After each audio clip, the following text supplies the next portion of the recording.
Shortage, and walkers, runners, and some good dogs head out to the Lights of the Way of Salvation Christmas light display in Carthage.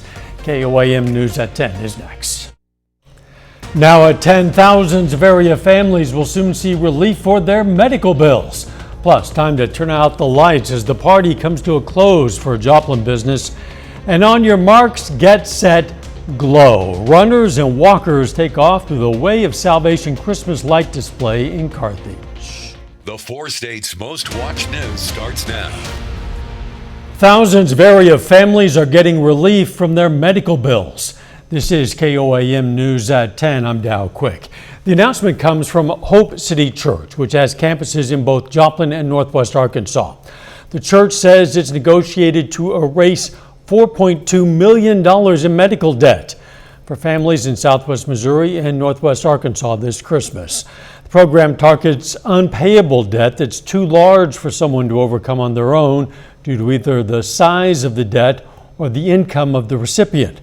The church says this will eliminate all medical debt for more than 3,200 people in our region who fall below a specific financial threshold. The money comes from donations in the church's budget. In a news release, lead pastor Cody Walker says, quote, "Our hope and prayer is that our community would know that they are loved. We not only want to step in the gap and help with the need, we are praying that this would be an answer to prayer for over 3,200 families who will receive their medical debt abolished this Christmas," end quote.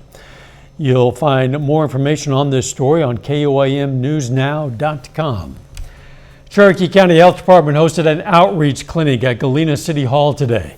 They helped people through the application process of programs like WIC and CanCare and offering lead tests. Their goal is to help families gain access to the resources they need and meet their health needs. Having that financial liberation of knowing that that was covered gave me the opportunity to finance the money for diapers and wipes more. They encourage people to attend the outreach clinic to find out just what it is they might qualify for. Missouri Southern State University receives a $347,000 grant to tackle the 4 states' nursing shortage. The university's Nursing Education Incentive Program is designed to boost the number of nursing graduates and address the shortage of nursing faculty in the Joplin area and rural communities. Over the next 3 years, the funding will help expand the pre-licensure Bachelor's in Nursing program, create an accelerated graduate nursing degree, and support new faculty positions. The grant will also fund the development of a mentoring network to improve faculty retention and provide advanced training to grow the number of qualified educators. Meteorologist Lindsay Gaffney joins us now with a first look at the weather.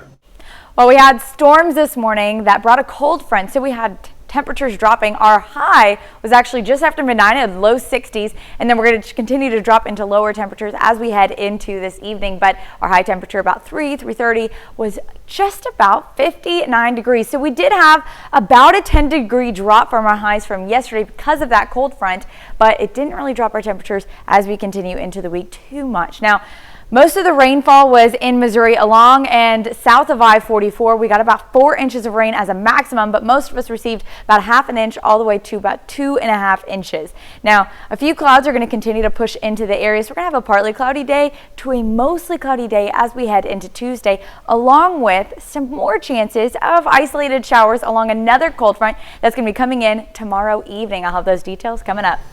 See you soon. The party is officially over for Party City in Joplin. The nationally known party supply company closed its doors for the last time over the weekend. KOAM Shannon Becker took one last look at an empty building and empty shelves. Sources say the vacant building is scheduled to become a Five Below in 2025. A popular Joplin business is growing. The Joplin Greenhouse and Coffee Shop will open a second location called Bloom in historic downtown Joplin. The new location on 218 South Main Street will serve as a streamlined version of the Joplin favorite, but visitors can expect the house-made syrups and house-roasted coffee patrons have come to love. Bloom will open on Wednesday. Bicyclists are gearing up for some new rides as 4 new routes are set to roll out across the 4-state area. These additions are part of a national effort to expand the United States bicycle route system, a network designed to connect cyclists with safe, designated routes all across the nation. The new paths will stretch through Indiana, Missouri, and 2 fresh routes in Kansas. For cyclists in Joplin, this means a new passage all the way to Arkansas. Bicycle tourism is a big part of what we do. We established Bike Route 66 back in 2018, and people do traverse that throughout the season. And we're talking about people who are doing multiple day, multi-city traveling across the states, and they will hit many, many locations across a state or across a region. And BR 66 has been very profitable for us as far as folks traveling that.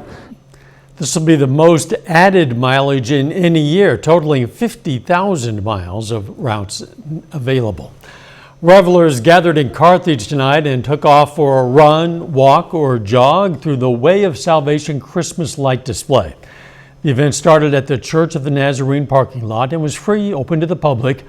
Runners led the way, followed by walkers and bikes. Those taking part could choose a 1-mile loop back to the church or a longer route through the historic Carthage Square, with some opting for a detour to sparkle in the park. I think this is an awesome way for our families to get together and walk through the lights. We never get to get that close up. You know, we can drive through, but walking through is really cool. We're not running, we're just walking. We're sauntering. Well-behaved dogs were also allowed to join in on the fun, and participants enjoyed cookies and cocoa inside the church afterward. Some four-legged friends who made the nice list this year posed for pictures with St. Nick today. The jolly old elf made an appearance at North Park Mall this morning for some pet photos. Visitors to the mall will have some cherished memories, not just for this holiday season, but for years to come. Judging from the look on Pooch's face, somebody's been a very good boy this year. A shooting leaves 3 dead and injures 6 others at a school in Madison, Wisconsin. That story is coming up. And a couple in Southwest Missouri want to warn people about an online housing scam. Police say a shooting at a Christian school in Madison, Wisconsin has left 3 dead, including the teenage female suspect who was a student there. 6 others were hurt, including 2 with critical injuries. Ian Lee reports from Madison. Ambulances and police rushed to a private Christian school in Madison, Wisconsin just before 11 a.m. following reports of an active shooter. Got a call coming in at Abundant Life Christian Church that's advising someone was shot. Police say victims included a teenage student and teacher who were killed. It's sad, you know, to be home and then somebody call you and say your kids' school in lockdown and shooting and you didn't know where they are. A law enforcement source tells CBS News the suspect was a 17-year-old female who attended the school. Police say she was dead when officers arrived. CBS News has learned she was carrying a 9mm pistol. Police are still working to determine a possible motive. Today truly is a sad day for Madison and for our country. It is a day that I believe will live in our collective minds for a very, very long time. The school's former principal shared his pain about the shooting. My heart grieves beyond words with them. This chart shows how school shootings have increased in the U.S. in recent years. Our community is better than this. Our country is better than this.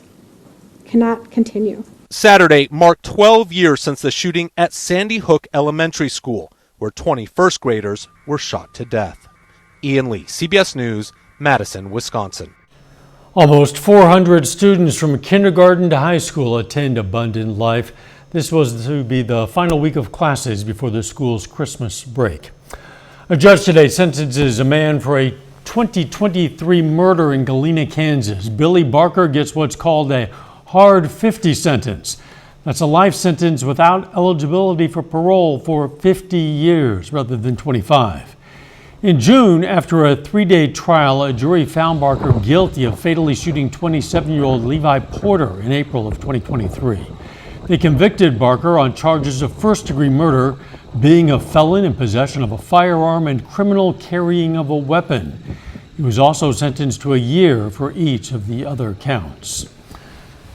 Pittsburgh Chamber of Commerce wants to warn residents of an online scam. The scammer has been posting fake links on the Chamber's giveaway post. The Chamber says do not click on any suspicious links or provide personal information. The Chamber goes on to say if you should win the giveaway, you will hear directly from the Chamber.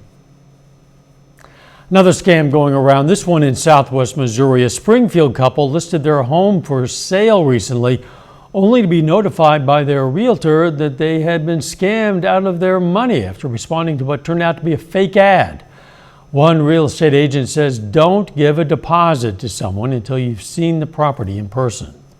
And really, there aren't any management companies or rental companies in this area that take deposits without seeing it first. Most of the time, you want to see a property first, whether you're renting or buying. That way you can keep them accountable, they can keep you accountable. Realtors say beware of marketplaces like Facebook or Craigslist, and if it seems too good to be true, it probably is. You've heard before. Lindsay returns in a moment with a complete look at the forecast, and a little bit later, Baxter Springs takes on New Heights Christian Academy in some high school hardwood action. John has highlights coming up in sports. Honda. Well, the storms that passed early this morning, if you were in the Joplin area, probably woke you up, but all the rain is out of here. We got almost 3.5 to 4 inches of rain as a maximum, but taking a look outside downtown Joplin from the Cornell Arts and Entertainment Complex, we have a mostly clear night, though clouds are going to start to move in the overnight hours, and as we head into tomorrow, increasing clouds will continue. Now, the rain amounts that we saw in some isolated areas south of Joplin, they're little orange spots where we got about 4 inches of rain. Now all the yellow areas, that's going to be just east of Joplin, north of Monette near Springfield, it was about 2 to 2.5 inches of rain. And then out in Kansas and Oklahoma in the blue and green, it was only about 1/2 inch to 1.5 inches of rain. So not a ton of widespread showers, but we did have some stronger thunderstorms that dropped quite a bit of rain. Now, as we head into this evening, we can see those clouds pushing in out near Wichita. Those are going to continue into the area, mostly upper level clouds. But tonight, mostly clear until those clouds start to move in the early morning hours and temperatures dropping down to mid-30s. So it is a cool night because of that cold front that we got this morning. Now, winds shift pretty quickly though. So we're back out of the south as we head into early tomorrow morning. Winds south, southerly winds 5-10 miles per hour. So we warm right back up as we head into Tuesday for the highs. Now lows starting off again in the mid-30s. Then you can see those winds shifting, temperatures reaching upper 50s for our highs on Tuesday. Now we've got another cold front moving in Tuesday evening and into early Wednesday morning, pushing in a cooler air mass. So temperatures drop back down into the 30s for our highs Wednesday morning, and then our highs getting into the mid-40s. So we've got another 10-degree drop just for Wednesday though, because we warm right back up on Thursday. Now along that cold front, we have the potential for a few isolated showers, though not a lot of widespread rain and not a lot of accumulation either. But let's go ahead and take a look at the future track. So we start Tuesday morning off. This is about 10:30 in the morning, mostly sunny across the area, but like I said, those increasing clouds as we head into the afternoon. And along with some of those clouds, you might get a few sprinkles out in some of those areas, very isolated, a little bit of a drizzle as well, temperatures reaching the upper 50s. And then that front really starts to push in. Now this is not coming in until later in the evening, Tuesday after about 8-9 p.m. You can see that frontal boundary move through and a few showers along the boundary. Now ahead of the boundary, storms start to fire up, but that's going to be south of us. Not expecting any of those rainstorms to be in our area. You can see they're developing south of our counties in Oklahoma and in Arkansas, and then along that boundary is where we're seeing a few showers pushing in, mostly just for the Kansas counties.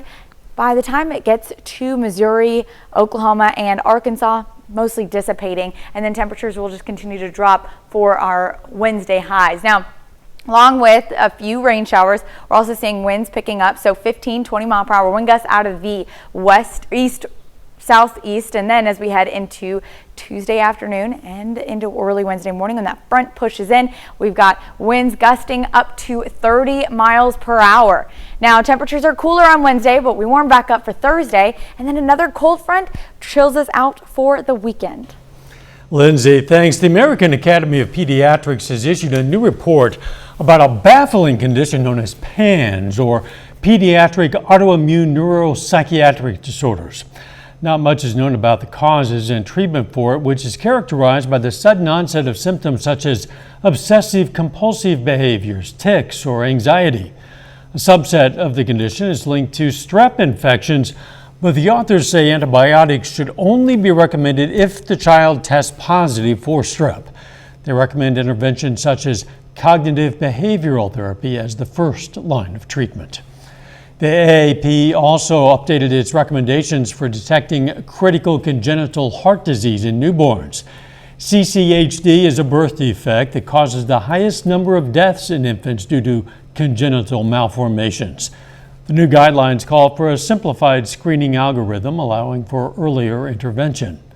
More than 230,000 bottles of an antidepressant are being recalled. The medication contains levels of a chemical that poses a cancer risk. The medication duloxetine was sold by Rising Pharmaceuticals of New Jersey. The company voluntarily recalled the capsules last month, but now the Food and Drug Administration has classified it under its second most severe risk level. That means it could cause temporary or medically reversible adverse health consequences. A diet low in omega-6 and high in omega-3 fatty acids in fish oil might slow prostate cancer growth. UCLA researchers monitored men in the early stage of the disease. They found that after 1 year, those who followed the diet significantly reduced the growth rate of prostate cancer cells in their bodies. Still ahead, Pitt State men's basketball signs 3 recruits, and Baxter Springs basketball hosts new heights for its home opener.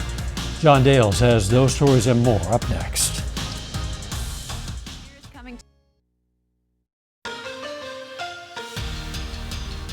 New Heights Christian Academy basketball is off to a solid start to the 2024-25 season. Both the Cougars boys and girls teams just took first place in the MoKan Winter Classic. That was last week, and tonight they're back in action over at Baxter Springs. Baxter Springs girls basketball at home for the first time this year, playing host to the New Heights Christian Academy Cougars. Early first quarter, Chesney Billings finds Chloe Tarley, who fades away and hits a jump shot. That ties the game at 2. But this night belongs to the Cougars, and off a missed three-pointer, Evangel commit Libby Fanning goes to work, gets the rebound, and goes up strong for 2. Later in the first, Julia Sanchez pokes the ball free, starts a fast break, and Ellie Stout lays it in. New Heights leads by 8 points. Second quarter, Fanning tries her luck from deep. That's good, and it stretches the lead back up to 8. Right before halftime, the Cougars work it around the perimeter, and Ava Lett, nothing but net on this three-pointer. Cougars run away with it in the second half. They handle Baxter Springs 63-22 on the road. Baxter Springs boys basketball plays its home opener against New Heights, who went to the Missouri Class II quarterfinals last spring. First 2 points of the night belong to the Lions after Jacob Grant elevates to touch home the alley-oop. A couple minutes later, Grant again. This time he powers home a two-handed slam. Cougars settle in, though, on the other end. Look at this give and go from Ben Schumacher to Adam Stanton, back to Schumacher. Great ball movement leads to 2 points. Midway through the first, Briar Simpson left open from beyond the arc, and he drills it. Lions lead by 4, but New Heights with the response. Stanton, long 2 from the top of the key. That's good, and the Cougars take a 1-point lead. Final seconds of the quarter, Jaden Smith kicks out Cannon Miller, and his three-pointer is pure. New Heights goes across state lines and gets a victory. Cougars win at 68-49.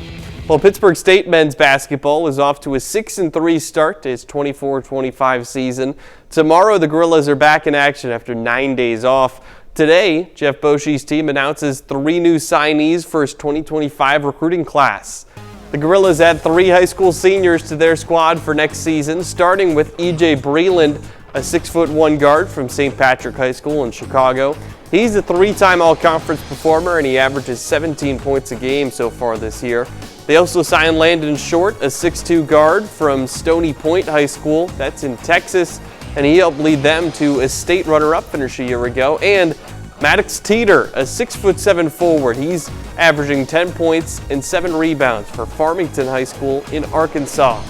We close things out in the NFL and a Monday Night Football doubleheader this week. The Vikings take care of the Bears 30-12. Chicago has now lost 8 in a row after a 4-2 start to the year. And in Vegas, the Falcons lead the Raiders 15-9. That one not over yet. The Raiders have the ball with less than a minute remaining. The Vikings, though, they're a team to look out for, definitely in the NFC playoffs, and the NFC North is just loaded. We saw the Packers last night get a win on the road at Seattle. They're in third place in that division behind the Lions and Vikings. Isn't that amazing? And Chicago looked so promising early in the year, and suddenly, boy, they just, not fell suddenly, apart. but yeah, they've fallen off the cliff for a couple of months now, I For guess. sure. We'll be right back. After a cool start Tuesday morning, clouds start to increase. We're going to have a mostly cloudy day by the evening and a few showers in the overnight hours. Now, temperatures reaching upper 50s Tuesday, mid to upper 40s on Wednesday, and then back to mid 50s by Thursday with another cool dip for the weekend. But next week, back into the 50s and even the 60s. Temps sound really nice. Hey, don't forget, tomorrow is going to be our last Toy Box Tuesday telethon of the year. Volunteers are going to be at our phone banks and be taking your calls during our noon, 5, 6, and 9 o'clock shows. Now, you just call in, donate money, whatever you choose. We use that money to purchase brand new toys for area kids in need this year. There's another way you can help. You can just buy new toys yourself, make a difference in the lives of some area kids. For more information, including where you can drop off toys, if you choose to contribute that way, just go to koamnewsnow.com/toybox. Final sports notes. Our local college basketball teams are back in action tomorrow. Missouri Southern plays in Joplin. Meanwhile, Pittsburgh State men's basketball is down in San Antonio, Texas. Someplace maybe even warmer than it is here right now. Thanks for joining us. Don't forget the morning show starts at 5 a.m. and let's make it a great tomorrow.